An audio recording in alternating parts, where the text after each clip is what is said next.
Welcome to our live stream after such a long time. I'm going to apologize, and then I'm going to tell you that at the 20-minute mark, I will share with you why there's been such a delay. And we had good reasons, but really happy to be back. And actually,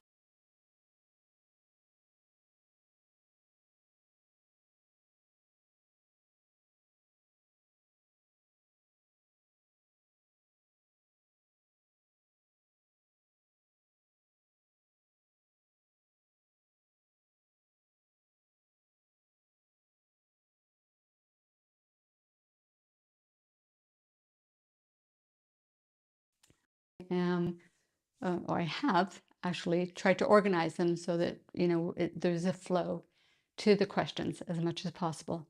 And just like all the other live streams, the medical advisory is that the information, even though I am answering questions of medical nature, you cannot officially take this as medical advice. The advice is that you seek the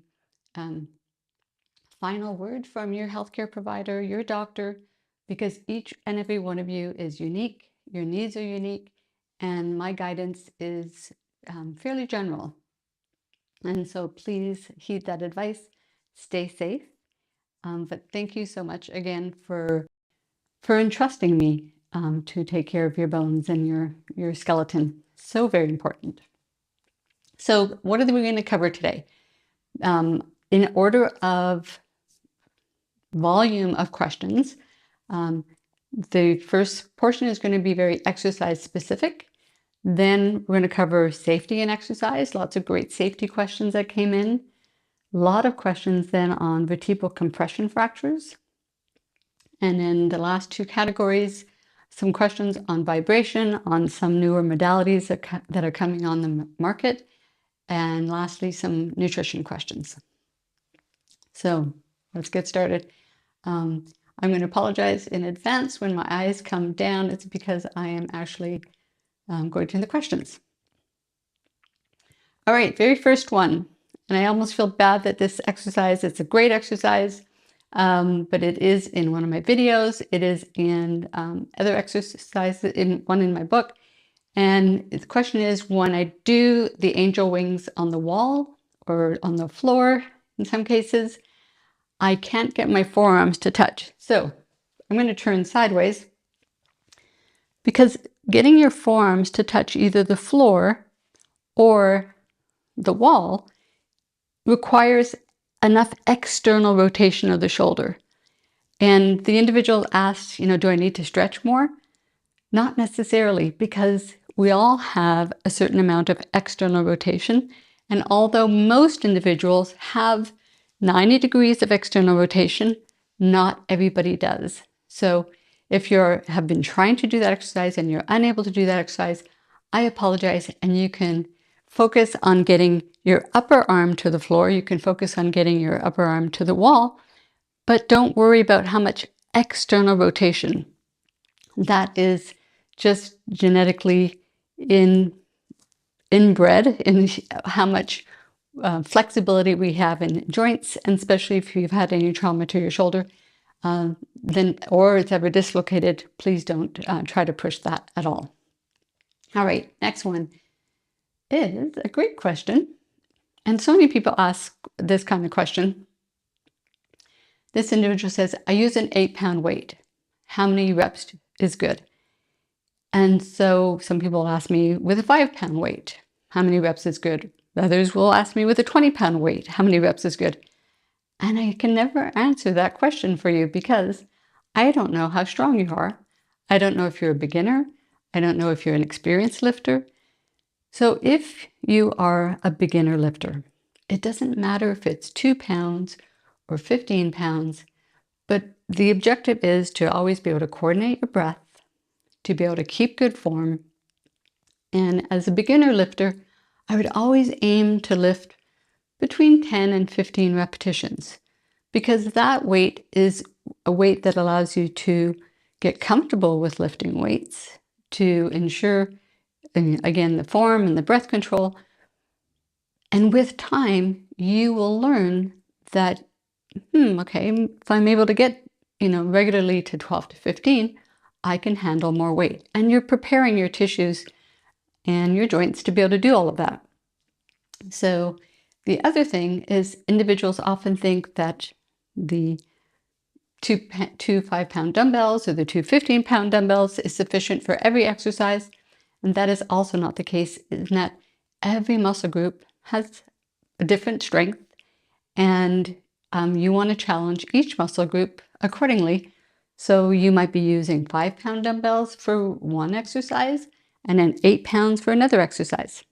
So you will learn with time, and as you aim to get stronger, you will reduce your repetitions from the 12 range to 8 to 10 range, and that will keep you safe and build strength. All right, the next one's along the same lines, and it's somebody who has a little more experience. And say, when I'm strength training, I fatigue between 6 and 8 reps. How many sets should be done?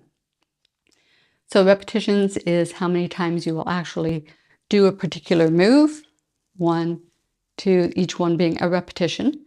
A set is the grouping of repetitions becomes one set. And so if you're looking to get stronger, the minimum number of sets you want to be lifting is 2 sets.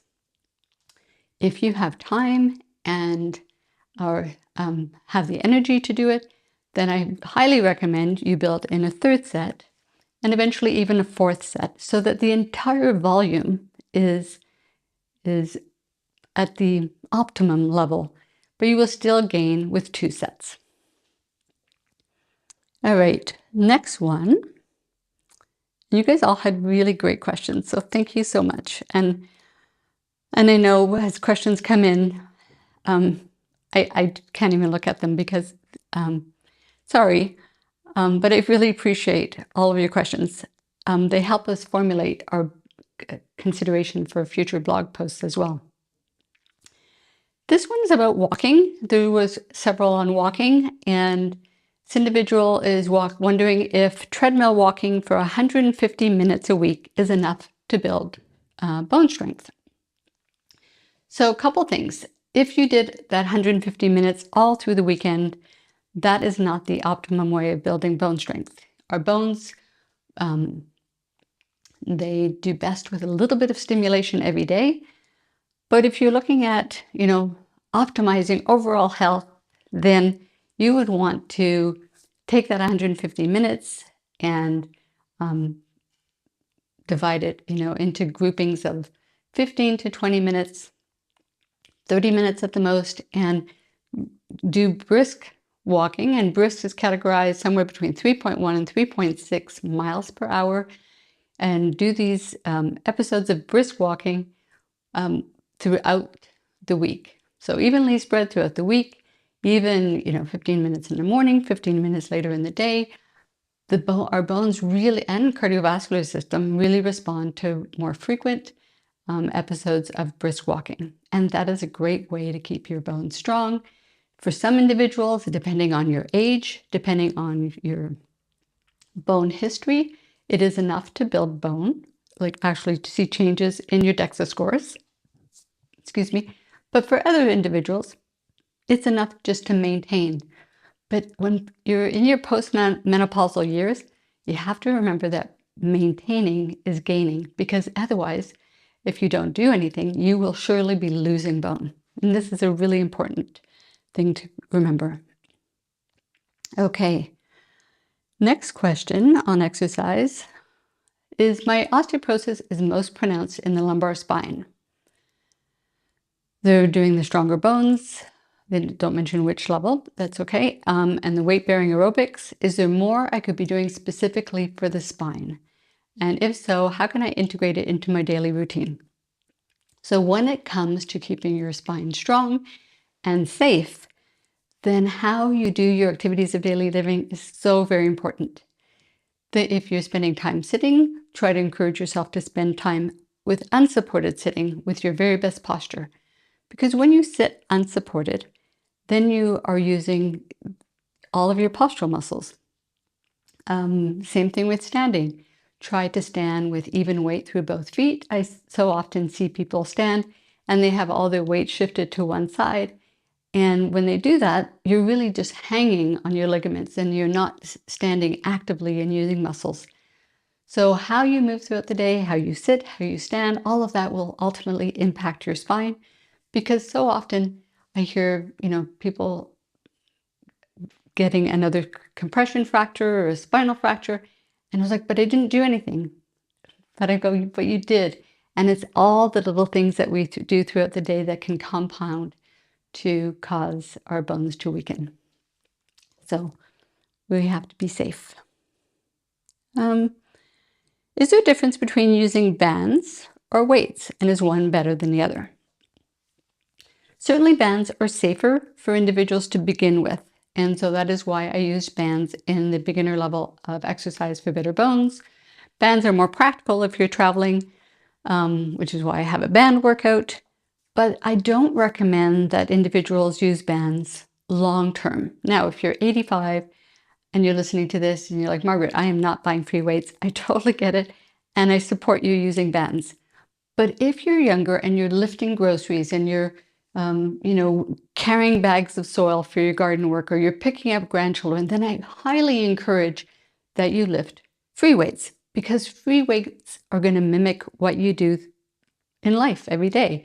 Free weights allow you to go, oh, if I'm going to put something in an overhead cabinet, or if I'm picking up, a grandchild from the ground, free weights, holding dumbbells, and actually mimicking the motion teaches your body how to lift safely.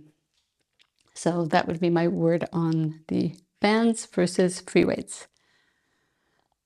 Somebody had a question on riding bicycles and whether or not it's too much forward flexion. So, and this is a road bike.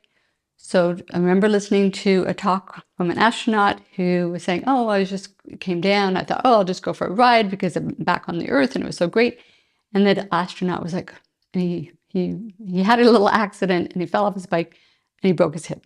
So I always go, if you're choosing to ride a road bike or a bicycle, you want to make sure that your bones are strong enough to withstand that. And if you do know that you have low bone density, you may want to consider hip protectors and any other safety gear. There are spinal protections that's out there that's very comfortable, that a lot of mountain bikers wear, and they don't have osteoporosis, but they do want to keep themselves safe. So play safe. In regards to the spinal flexion, best thing to do is to have someone take a photograph of you while you're on your bike. And you can have the bike set up, one foot on, on a bench or the sidewalk, and go into your typical bike posture. And then you'll know, are you bending from your spine or are you bending from your hip? So that's going to be really helpful for you to know, is the bending that you're doing coming from the right place and or too much? And there's lots of great bike fitters, like in bigger cities, that actually will help you do some great bike fitting to ensure that the bike is set up at its optimum for you. But again, always make sure that the choices that you choose on your cardiovascular exercises are appropriate for your bone health. Okay, what are my thoughts on hip hinge deadlifts, overhead press, leg press? They mentioned another one, but I'm not going to cover it. A lot of people are not familiar with that exercise. If someone's doing this with precautions and they have osteoporosis. So you'll notice that I don't do any exercises, whether it be in my video or in my book, using the deadlift. The deadlift should always be done with a hip hinge. And the reason I don't do it is that it's just so easy, even with professional lifters, it is so easy to be off your game and to cause either a herniation of your disc or a compression fracture. And this has been shown, and even in Dr. Stuart McGill's book, he talks about it, that, he has MRIs on some of the strongest people in the world, and they're just off their game. They're just not focused 100%, even though they know how to lift perfectly. And they will actually hear an end plate fracture of the vertebrae. So to me, I know it's part of the Lift More study, and it was a select group of women, it's like 1/4 of the women who had signed up were able to be chosen. But it's just an exercise that is too risky, in my view. The other one being the leg press. The leg press is an exercise that one does also have to be careful that the angle between the body and the torso is such that it doesn't exceed or get smaller than 90 degrees. Because if it gets smaller than 90 degrees, it's tending then to flatten the lumbar spine or your low back. You should definitely put a small support in the small of your back. But the leg press has been shown to increase bone mineral density, just like the squat in the hip. But again, it's like doing a deep squat. You're just putting your back at risk. So just be aware and not to go too deep with the machine. The overhead press, as long as, so this being an overhead press or military press, as long as you have the thoracic range of motion to do it. So individuals that have a tight back, they will not be able to bring the weights right up overhead, and the weights will end up being in front of them. And that starts to put a lot of stress on the back as well. So again, depending on the flexibility of the shoulder and spine as to whether that one is one I'm comfortable with. Okay, next question. Oh, do I have a recommended height for the basic step? So if you're doing a step-up exercise, either from the beginner or active level or from one of the videos, I do use a step. What is the right height? So most basic steps come 4 inches, and then the risers allow you to increase the height. So 4 inches is much less than the average step that you're going to experience in your household or in the community. So I recommend that individuals, if they're in rehabilitation, you can start with 4 inches, and having perfect form with a 4-inch step is a really good way to start. But then to build to at least the average height that's in most households, 7 to 8 inches.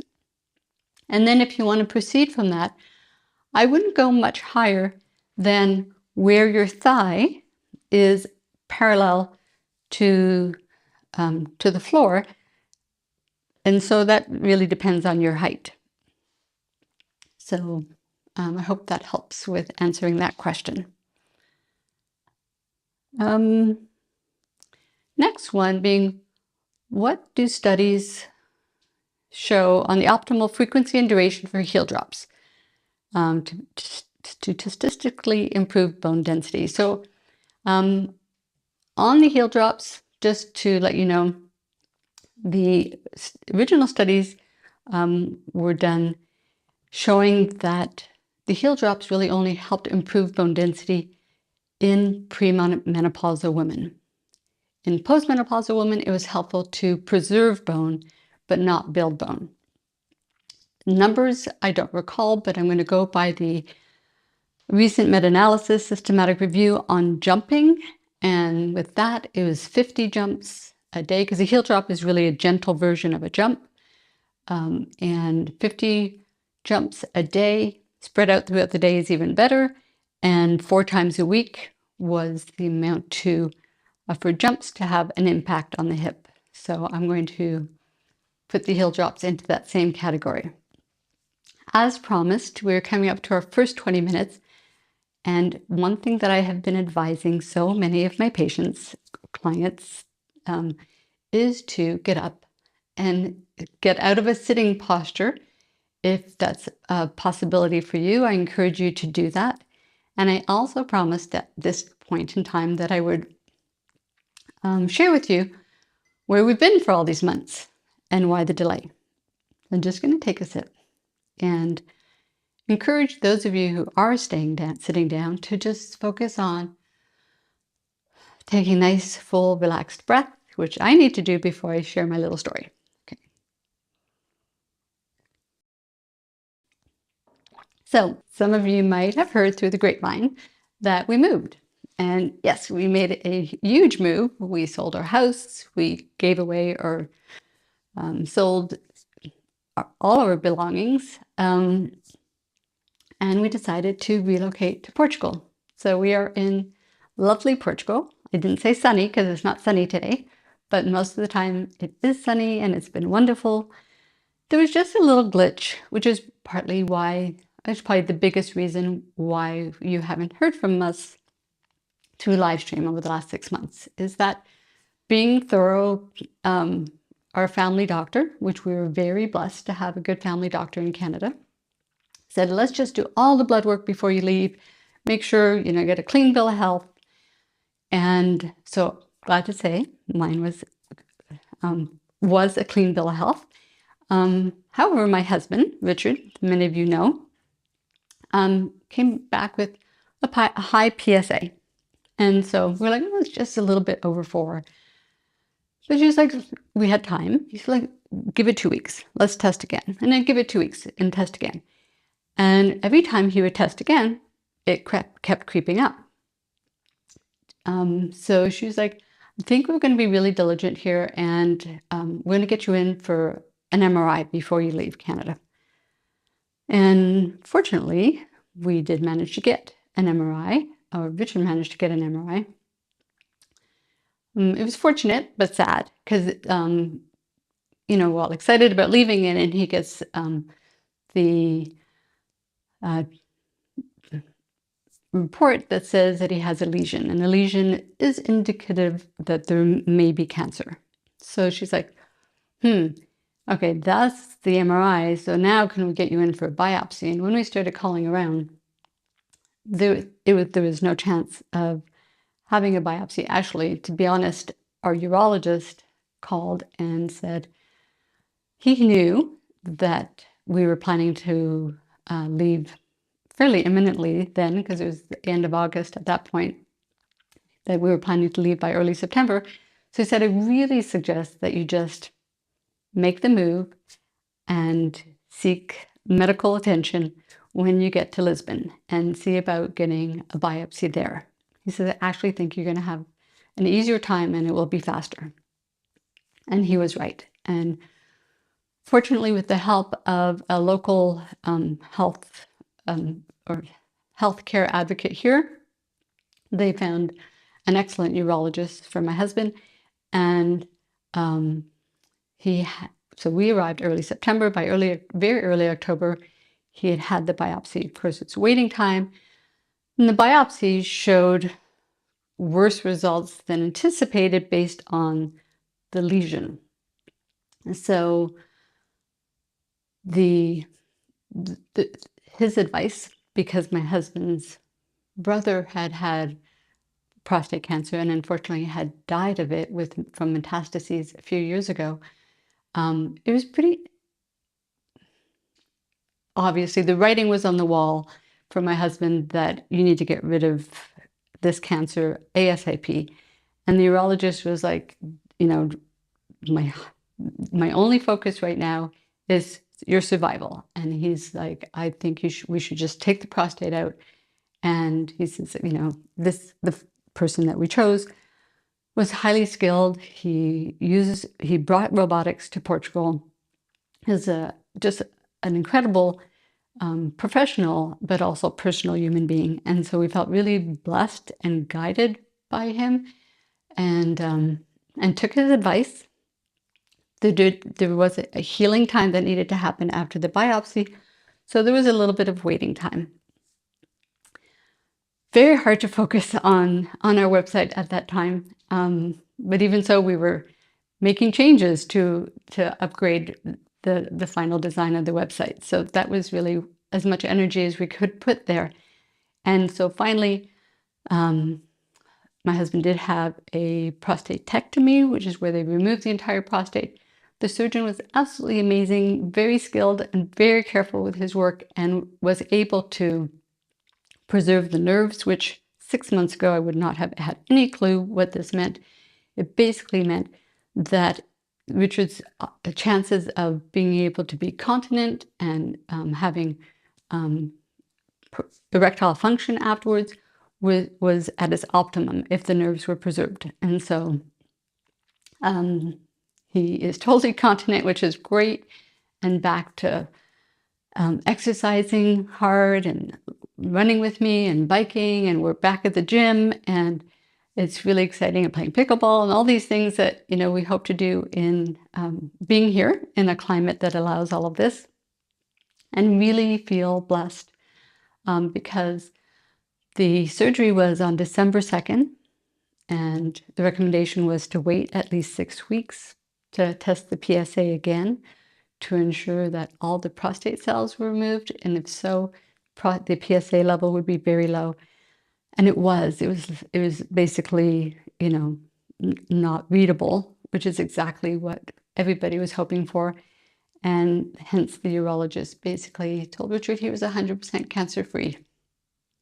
So kind of feel like it was fate in coming here.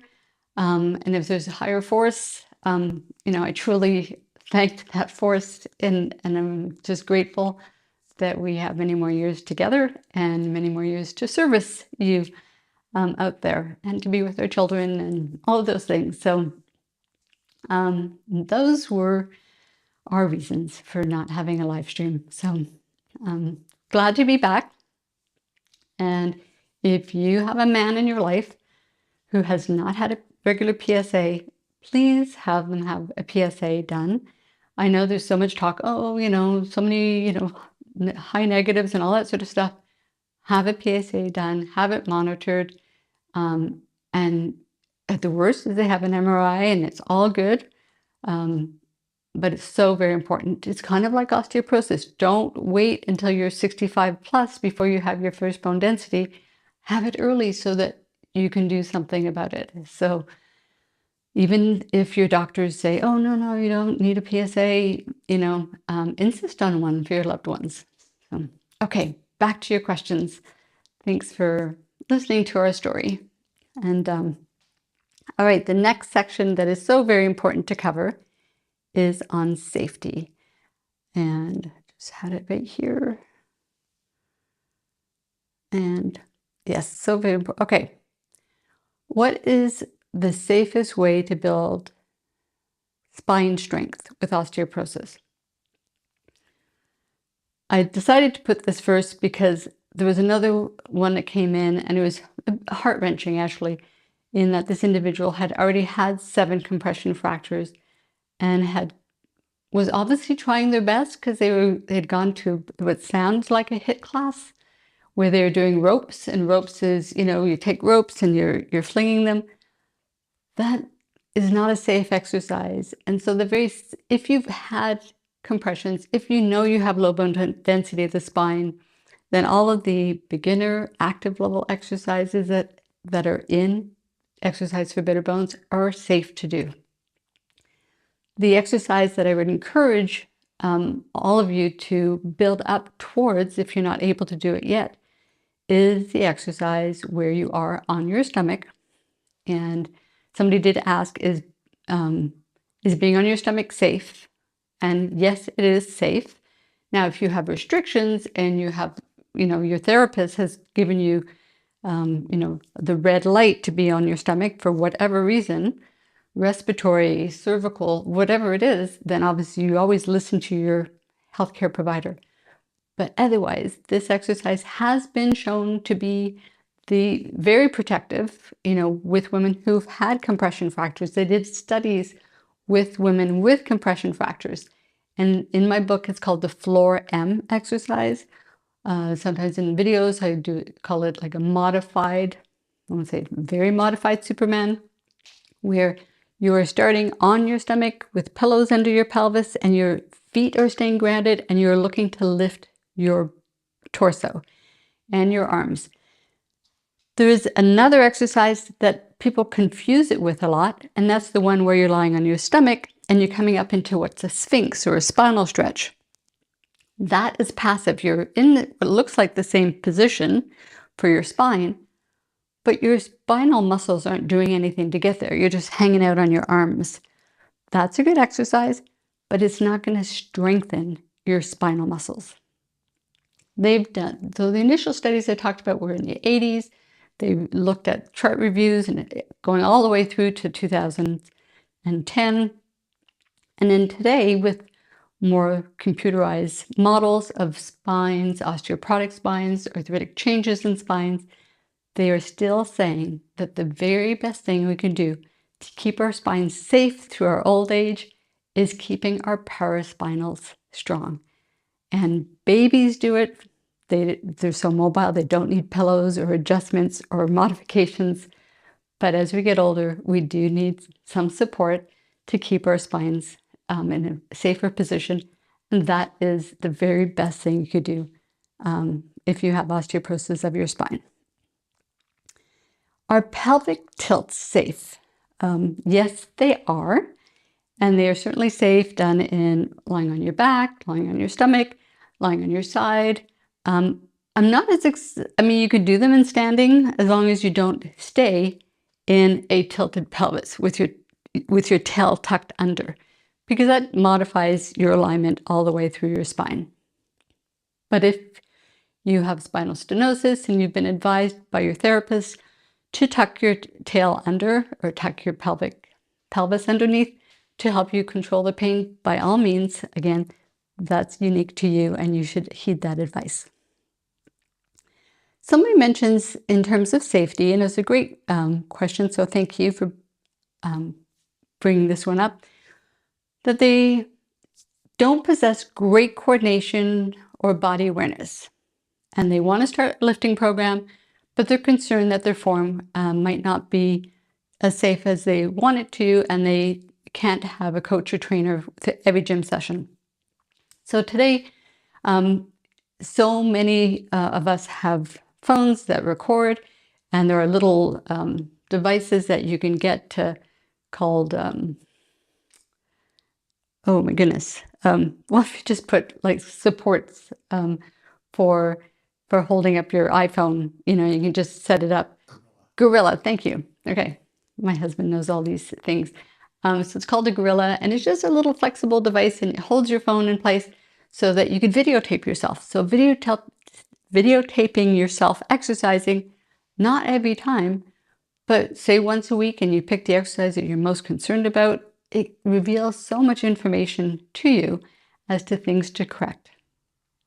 The other thing that is basically just mirrors, getting a full-length mirror to be able to look at your form. Very, very helpful. If you have knowledgeable friends and kind family members, that can also be helpful as long as they know what proper form is as well.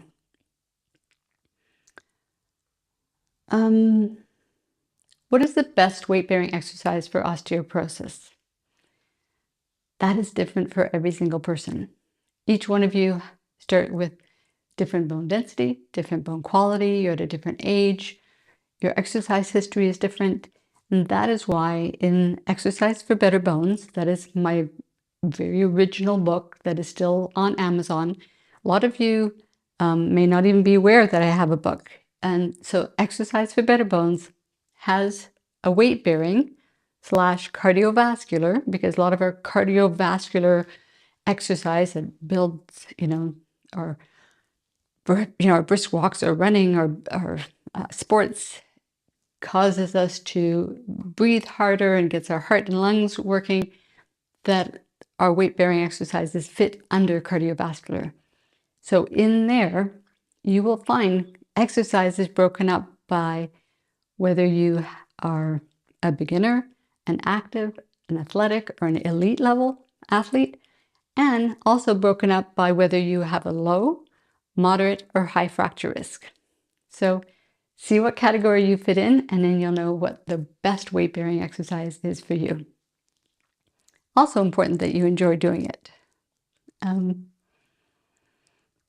Okay, along the same lines, in terms of looking in my book, is what stretching exercises can be done and not hurt my spine.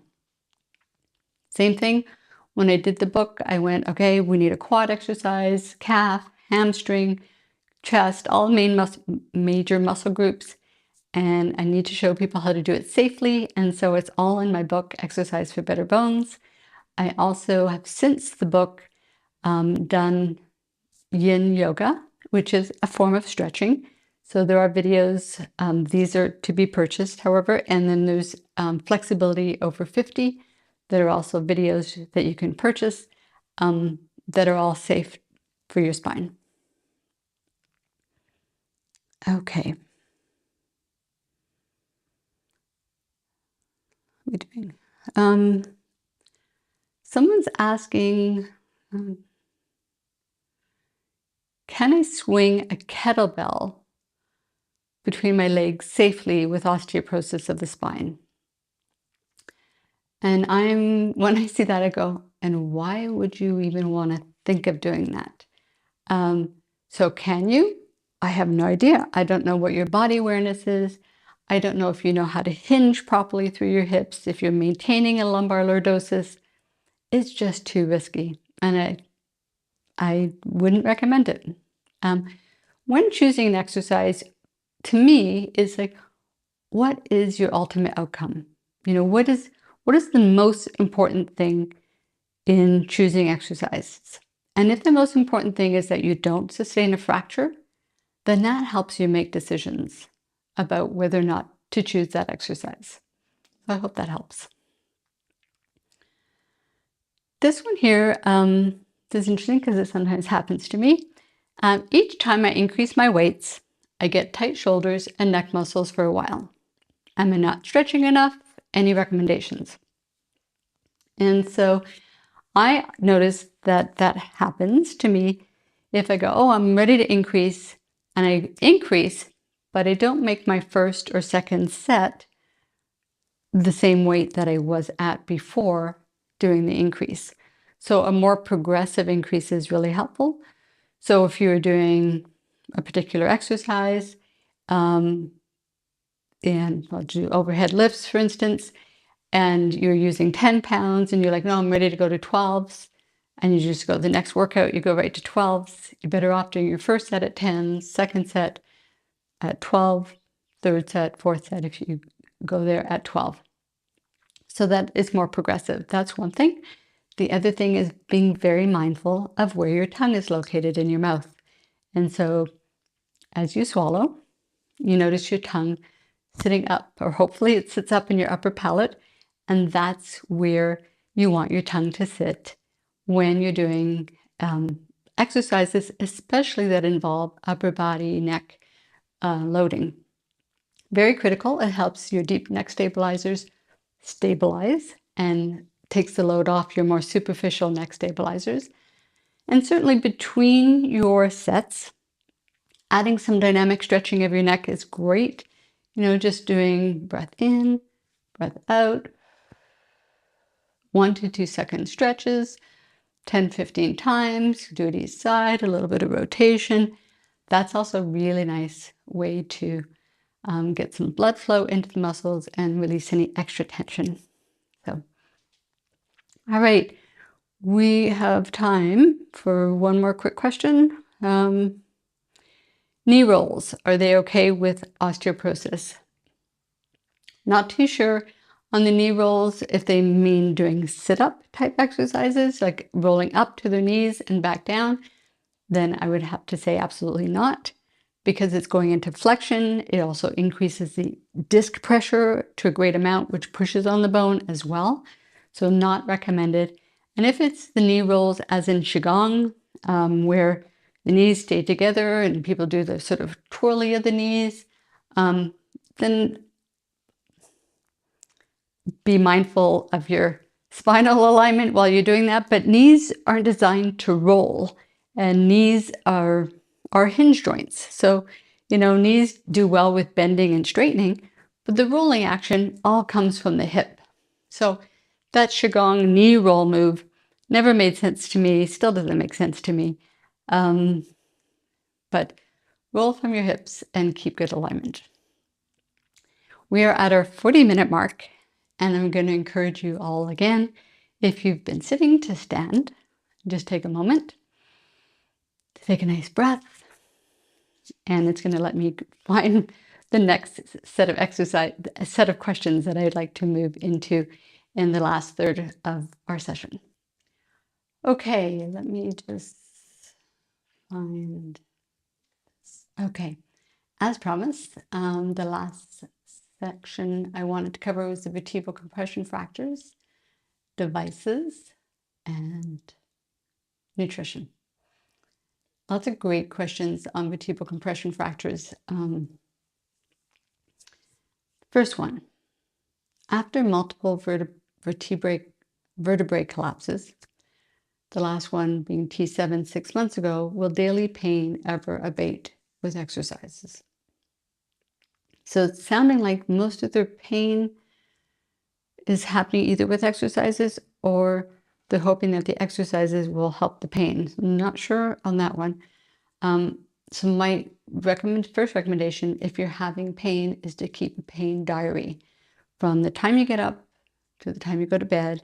You don't have to do it forever, but it just gives you so much information as to what might be irritating your back. And if the pain is worse in the morning, then one thing to consider, and this is with or without compression fractures, is your mattress. Try other mattresses in the house, or if you travel and you notice that you wake up feeling better, there's a high probability that your mattress is to be blamed. And medium firm seems to be the type of mattress that is most recommended and that most of my clients with compression fractures have found really helpful. The next thing to consider is your activities of daily living. That means everything from how you physically get out of bed, how you dress, how you brush your teeth, how you fill up your kettle, all of these things. Pay attention to what it does to your pain and how it modifies your pain. So that if you could make little changes throughout the day maybe there's 3 key things you go, oh yeah, well that twinges, or that really bothers me. You can start making those changes, then your pain by noon might be so much less. And you might have heard of what they call decompression exercises, which basically means lie down, decompress your spine.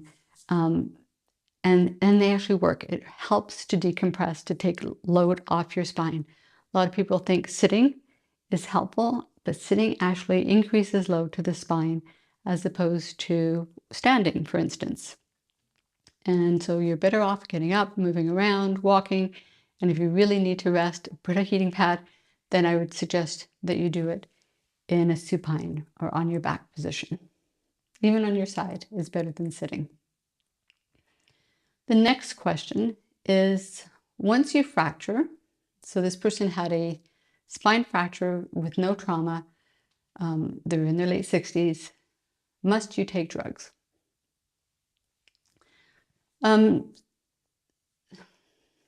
So before considering drugs, you might have to take drugs at some point, but before considering drugs, please try to find a practitioner that will help you find the source of the weakness in your bones. If it's genetics, totally understandable.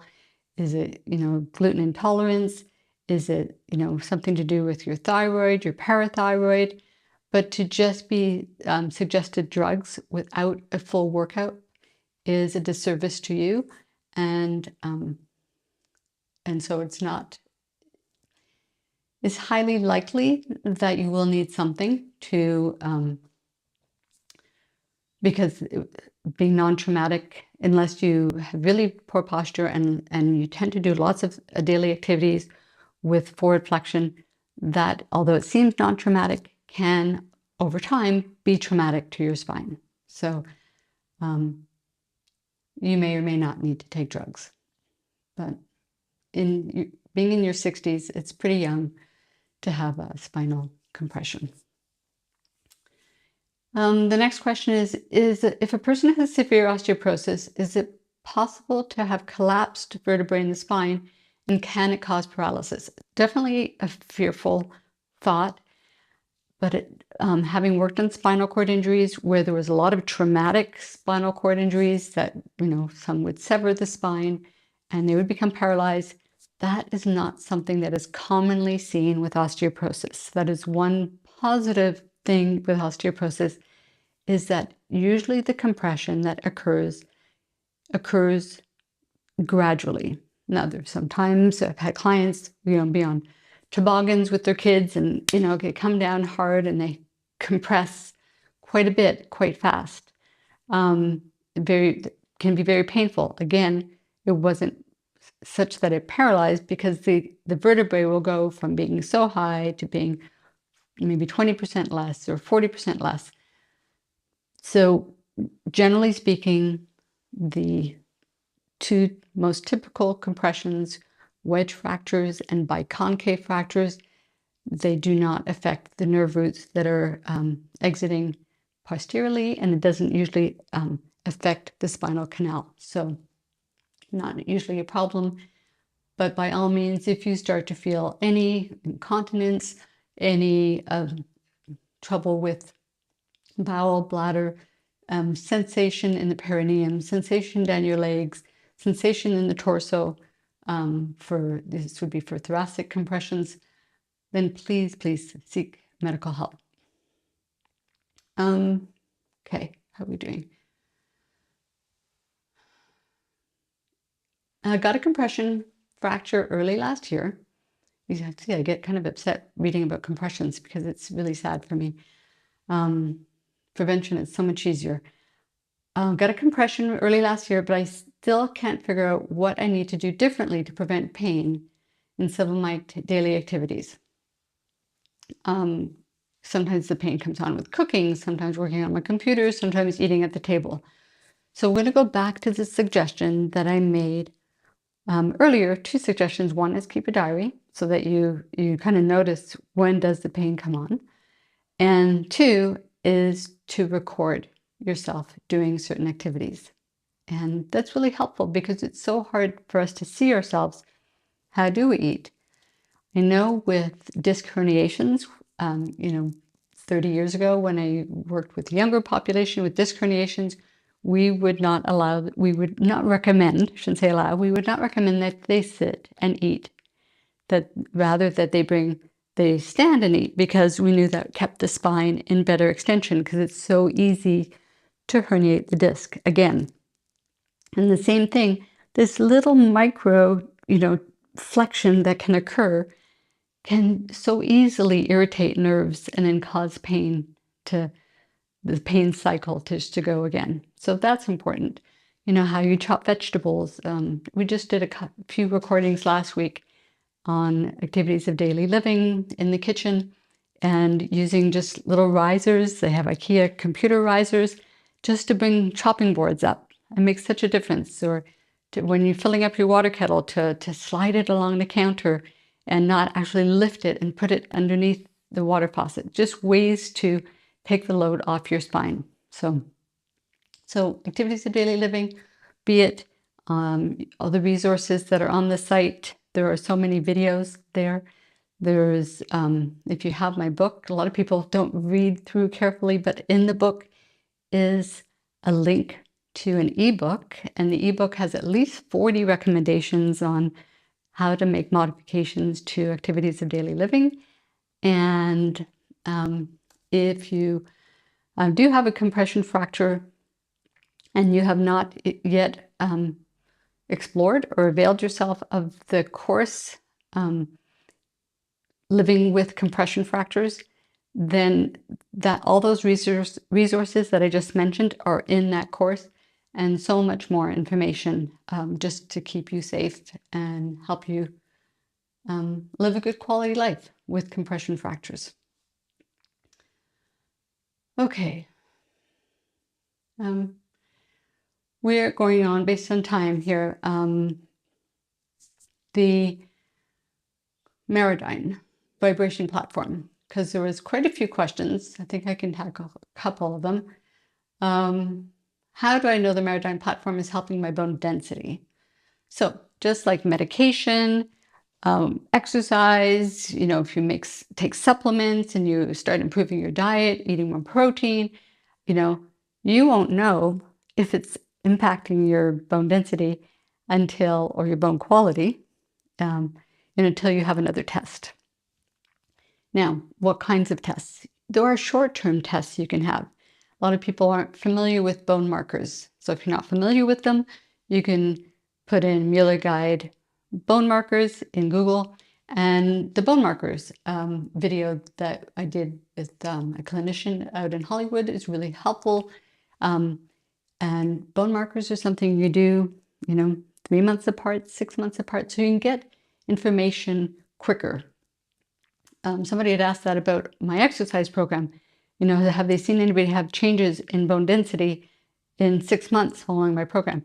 You don't get changes in bone density that quickly in exercise, but you might get changes in bone markers. Bone turnover is a very slow thing. It takes 10 years for our entire skeleton to rejuvenate. So, but there are tests, DEXAs, FRAX, all these things. Excuse me.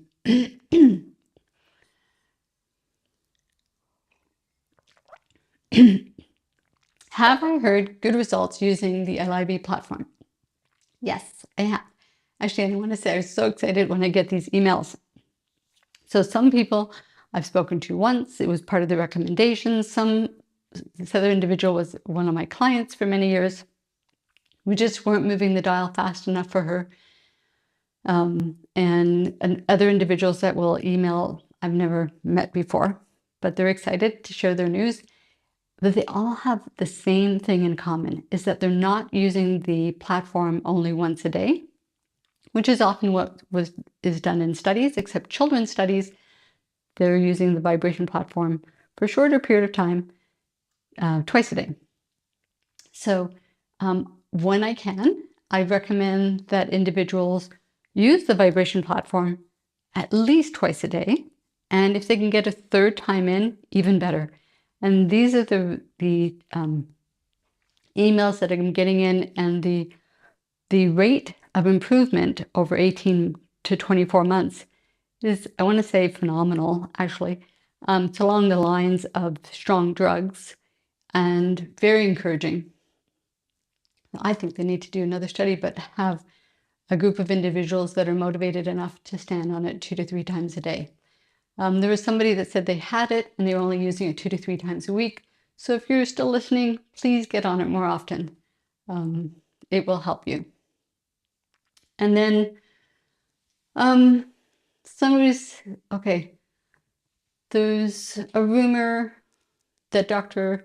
Clinton Rubin's name is on many of the studies that are done on LIV. Should we be concerned about this? So it makes me laugh and makes me cry at the same time. But Dr. Rubin, if you listen to the 3-hour interview that I did with him, he's very, very clear that he doesn't do studies per se, him personally, on human beings. All of the studies, he's a professor at the university, and he's so busy in his lab, he looks at bone cells in petri dishes, I guess what you call them. And then he observes it and says, wow, this is how they respond the best. And then there was a device, the Marodyne, and before that there was a Juvent. The Juvent, he found that the optimum hertz was not, it changed because you discover things as a clinician or as a scientist. And so clinicians and researchers around the world take the device, the Marodyne, or the low intensity vibration platform, and they try it on, patients of theirs that they're concerned with. So they'll develop studies, and they'll just develop studies with children with Duchenne muscular dystrophy, or young adults that have low bone density and they're fracturing at a young age, or a group of doctors in Hong Kong who do spinal fusions, and the spinal fusions aren't healing fast enough, or they want to know, or is the vibration platform safe with hardware, with fractured plates and screws or hip replacements and knee replacement hardware, all of that.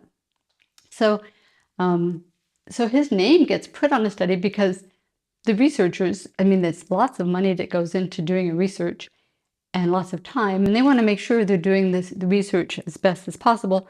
So they'll contact him to ensure that they're doing the research as best as possible. Because he's being contacted and asked for advice and is involved on that level, his name does often go on the research paper. And he's also cited in so many research. So he is the most humble and knowledgeable person I know on vibration platform. And no, you should not be concerned that, or you should be actually looking for his name on things, not worried about them. Somebody said, and rightfully so, this individual says, vibration therapy looks promising, but the machine that you promote is expensive. Are there less expensive options that will work? And that brings me to people that were asking about a new product on the market. But before I say that, I'd have to say, because somebody said they had another vibration platform and they use it for 17 seconds at a time because it's so high intensity. So no, I mean, you could, but I don't know that it's going to help you and it might hurt you. I wouldn't recommend any other vibration platform, mainly because of safety and efficacy. If you're going to spend at least 20 minutes and maybe 30 minutes a day for a year or two, or the rest of your lifetime, you want to make sure that it's actually safe and going to help you. And it's the only one that I know. It has been approved in Europe, in the EU, as a treatment device for osteoporosis. It's the only one that has been. So about a device that was approved, this device, so it is a newer product, not yet available, called Osteoboost. And it has recently been approved. It's a belt that's worn around the pelvis. We've been contacted and we're currently reviewing the research materials, and we will certainly be doing a blog post and we'll provide you with the most accurate information in regards to safety and suitability. So you can stay tuned for that. And as promised, a few minutes left, people always ask me questions about nutrition. And I'm not a nutritionist, but I could do Google searches as well. And so I did lots of Google searches on phytates and oxalates, because a lot of you seem to be concerned with the phytates and oxalates in food. So it was a very good question, specifically saying certain foods contain phytates and oxalates, which, while they don't directly harm the bones, they do inhibit calcium absorption. Should these foods be avoided? Should you eat more calcium-rich foods to supplement? Or is the amount of inhibition not enough to worry about? So all super great questions, and I will address that by first just sharing with you what are some of the foods that are rich in phytates and oxalates. They're great foods.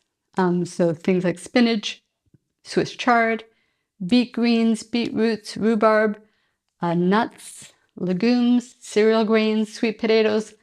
So by all means, these are not foods to be avoided.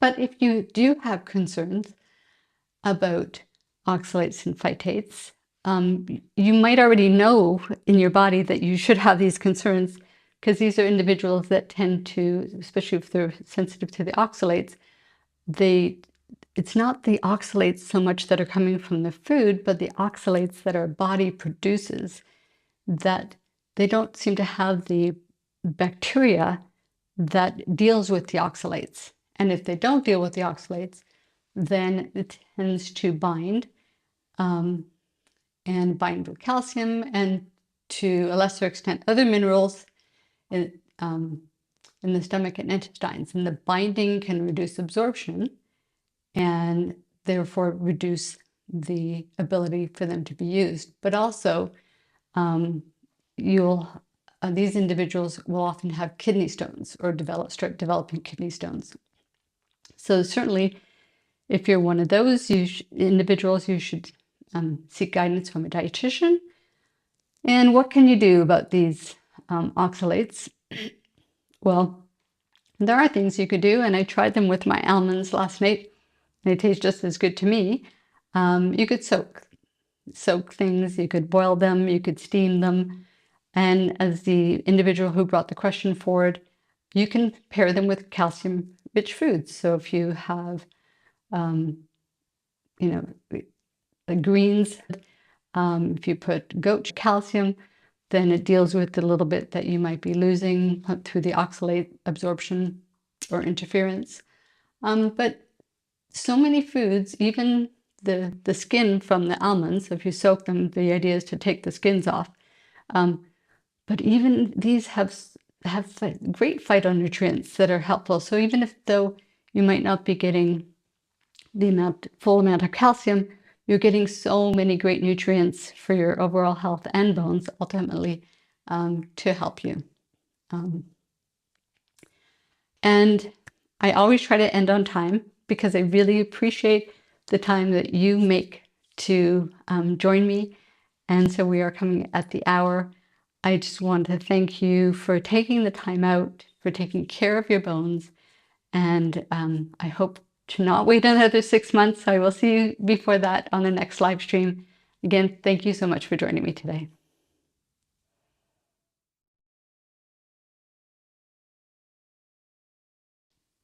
Hi, welcome to our live stream after